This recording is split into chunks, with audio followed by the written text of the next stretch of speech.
Hello friends, എല്ലാവർക്കും ഒറ്റശിഖരം സീരിയലിന്റെ latest promo റിവ്യൂയിലേക്ക് സ്വാഗതം. അങ്ങനെ കുഞ്ഞ് തന്റെ അടുത്ത് നിന്നും വിട്ടുപിരിയുന്നതോർത്ത് മീനാക്ഷി ഒരു ഡിപ്രഷൻ സ്റ്റേജിലേക്ക് എത്തിയിരിക്കുകയാണ്. മീനാക്ഷിയും കുഞ്ഞും ഒരു റൂമിൽ ഒറ്റയ്ക്ക് ഇരിക്കുകയാണ്. അങ്ങോട്ടേക്ക് പ്രസന്നയും മഞ്ജിമയും കൂടി വരുന്ന സമയത്ത് മീനാക്ഷി അവരോട് ദേഷ്യപ്പെടുകയാണ്. ആരും ഈ റൂമിലേക്ക് വരരുത്, എല്ലാവരും ഈ റൂമിൽ നിന്നും ഇറങ്ങിപ്പോവണം, എന്റെ കുഞ്ഞിനെ ആരും തൊട്ടുപോകരുത്, അവളെ എന്റെ മാത്രമാണ്, ഞാൻ ആർക്കും അവളെ തരില്ല എന്നൊക്കെ വളരെ വിഷമത്തോടെ മീനാക്ഷി പറയുന്നുണ്ട്. ഇതെല്ലാം കേട്ട് പ്രസന്നയ്ക്കും മഞ്ജിമയ്ക്കും സങ്കടം വരികയാണ്. പിന്നീട് മഞ്ജിമ വളരെ സ്നേഹത്തോടെ മീനാക്ഷിയുടെ അടുത്തുപോയിരുന്ന് മീനാക്ഷിയോട് കാര്യങ്ങൾ പറഞ്ഞു മനസ്സിലാക്കാൻ നോക്കുന്നുണ്ട്. എന്തായാലും എന്നായാലും ശരി, കുഞ്ഞിനെ മേനോൻ സാറിന്റെ അവർക്ക് വിട്ടുകൊടുക്കണം. ഇത് ചേച്ചി പണ്ടേ സമ്മതിച്ച കാര്യമല്ലേ, പിന്നെന്താണ് ചേച്ചി ഇപ്പോൾ ഇങ്ങനെയൊക്കെ പറയുന്നതെന്ന് മഞ്ജിമ മീനാക്ഷിയോട് ചോദിക്കുകയാണ്. മീനാക്ഷിയാണെങ്കിൽ അതിനൊരൊറ്റ ഉത്തരം മാത്രമേ പറയുന്നുള്ളൂ, എന്റെ കുഞ്ഞാണിവൾ, ഇവളെ ഞാൻ ആർക്കും വിട്ടുകൊടുക്കില്ല എന്ന്.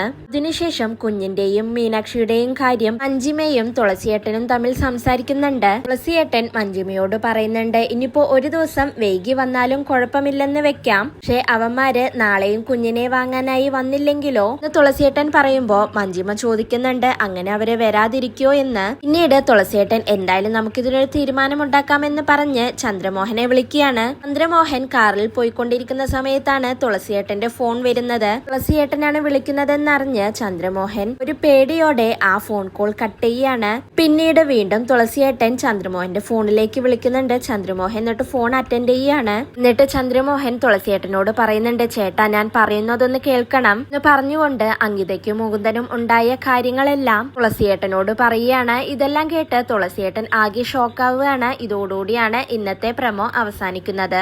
നാളെ വീണ്ടും ഒരു കിടിലൻ എപ്പിസോഡുമായി കാണാം. Bye, good night.